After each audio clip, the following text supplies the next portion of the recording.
Nous continuons le chapitre 13 avec l'activité numéro 2.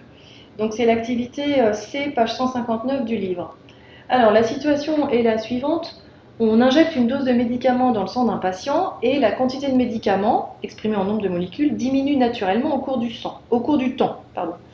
Au temps t égale 0, on injecte une dose D0 de médicament. Et on suppose que la quantité de médicament présente dans le sang diminue de moitié chaque heure. On note D de t, la quantité de médicaments présente au temps t, mesurée en heures.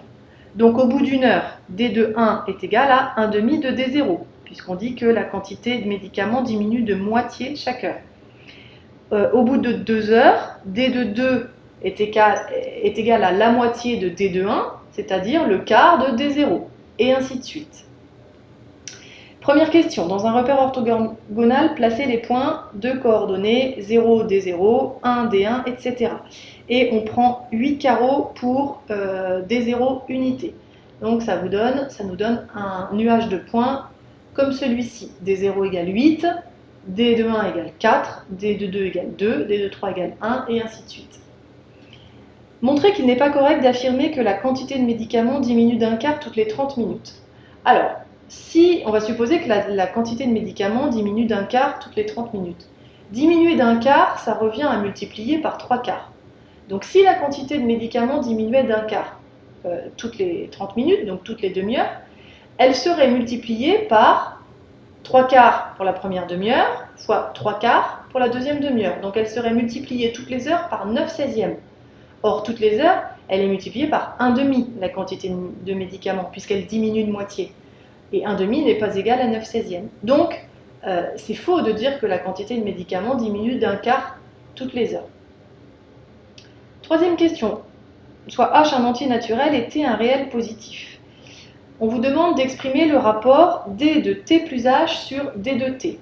Je rappelle que la fonction D de T représente la quantité de médicaments présente au temps T mesuré en heures. Donc la fonction D, c'est une fonction qui est définie sur grand N, l'ensemble des entiers naturels.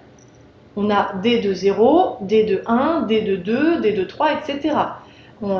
Les valeurs de T sont des entiers naturels. Donc D, ce n'est pas une fonction définie sur l'intervalle 0 plus l'infini, c'est une fonction définie sur l'ensemble des entiers naturels, ce qui nous donne comme représentation graphique un nuage de points et non pas une courbe. Je reviens à ma question. Entre les instants t et t plus h, il s'est écoulé h heures. Donc la quantité de médicaments a été divisée par 2 h fois. Donc si elle a été divisée par 2 h fois, elle a été divisée par 2 puissance h. On en déduit que d de t plus h égale d de t sur 2 puissance h, ce qui nous donne d de t plus h sur d de t égale 1 sur 2 puissance h, et 1 sur 2 puissance h, c'est la même chose que 1 demi puissance h.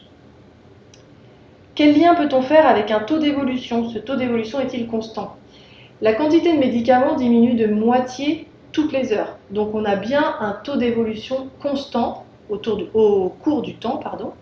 Et ici, il s'agit d'une baisse de 50% toutes les heures. En ne prenant que des valeurs entières pour petit h, on obtient donc une suite géométrique de raison 0,5. Ici, le nuage de points, c'est le nuage de points qui représente la suite géométrique de raison 0,5 et de premier terme, ici 8. Quatrième question. Estimez la valeur de exponentielle moins 0,69 à 10-2 près. Avec la calculatrice, vous obtenez à 10-2 près 0,50. Cinquième question. On introduit la fonction g qui à x associe d0 multiplié par exponentielle moins 0,69x. Tracez la courbe de g à l'aide de la calculatrice ou de GeoGebra en prenant d0 égale 8. Donc il faut tracer la courbe de la fonction 8 fois exponentielle moins 0,69x. Voilà la courbe que l'on obtient. Et on obtient, je recadrerai ce graphique. D'accord ? On obtient une courbe qui passe par les points que l'on avait placés au début, les points de notre nuage de points. Sixième question. En utilisant les questions précédentes, montrez que la fonction g est une bonne approximation de la fonction d. Alors d'abord, la première différence entre la fonction g et la fonction d, c'est que la fonction g, elle est définie sur grand R, mais ici on s'intéresse uniquement à l'intervalle 0 plus l'infini, alors que la fonction d, comme je le disais tout à l'heure, elle est définie sur grand N, l'ensemble des entiers naturels. Alors, on va faire deux choses pour voir que G est une bonne approximation de D. D'abord, on va calculer les valeurs, les images par G des entiers 0, 1, 2, 3, 4. Et si on fait ça, eh bien, on constate que G de 0, c'est exactement D de 0. G de 1, c'est environ 4,01, c'est-à-dire très proche de 4, qui est la valeur de D de 1. G de 2, c'est 2,01 environ, donc très proche de D de 2, et ainsi de suite. Donc on constate que les images par G des entiers 0, 1, 2, 3, 4 sont très proches des images par D des entiers 0, 1, 2, 3, 4. De plus, deuxième calcul, on calcule G de T plus H sur G de T. On sait que ce calcul avec la fonction D nous donne 1,5 puissance H.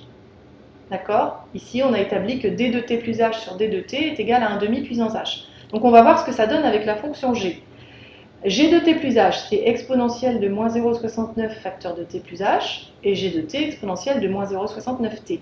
Donc là, on applique les propriétés algébriques de la fonction exponentielle. Exponentielle de... Alors, au numérateur, on développe. Ça nous donne exponentielle de moins 0,69t moins 0,69h. Et divisé... je rappelle que exponentielle a sur exponentielle b, c'est exponentielle de a moins b.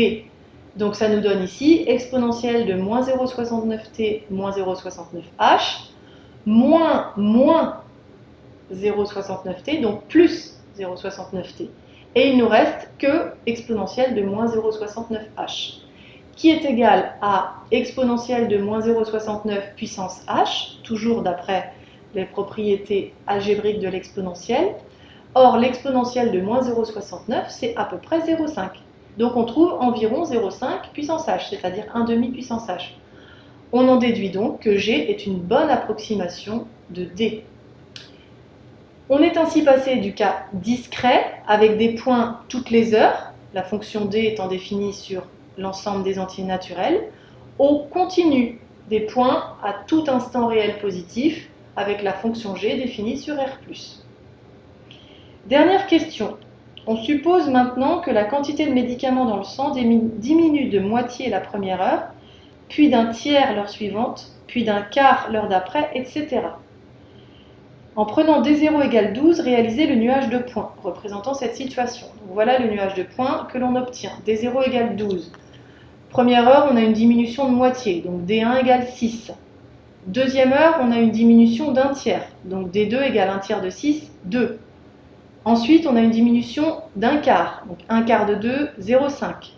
Puis une diminution d'un cinquième, un cinquième de 0,25, 0,05, etc. Donc voilà le nuage de points. À l'aide de GeoGebra, peut-on trouver un réel cas positif tel que la fonction qui à x associe D0 fois exponentielle moins kx soit une bonne approximation de la situation? Autrement dit, est-ce qu'on peut trouver une fonction de la même forme que la fonction qui modélisait notre situation précédente, donc une fonction exponentielle? Est-ce qu'on peut trouver une fonction qui soit une bonne approximation de cette situation?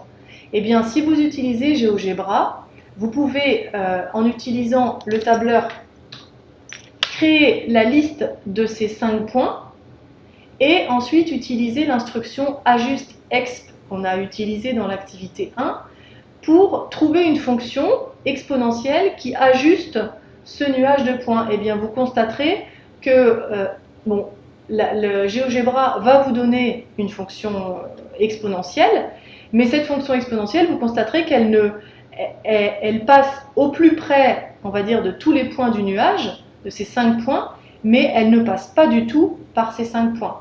Vous pourrez le constater. Donc on ne peut pas trouver de fonction exponentielle qui modélise cette situation. En bilan, on peut dire que la première situation, quand on avait un taux d'évolution constant, donc une baisse de 50% toutes les heures, une telle situation peut être modélisée à l'aide d'une fonction exponentielle, car il s'agit d'une situation à taux d'évolution constant. En revanche, la deuxième situation ne pouvait pas être modélisée à l'aide d'une fonction exponentielle, car il ne s'agissait pas d'une situation à taux d'évolution constant, puisque la première heure, on avait une baisse de 50%, et puis la deuxième heure, la quantité était divisée par 4, et puis par 3, pardon, puis par 4, etc. La quantité, puis ici par un tiers, puis par 0,25.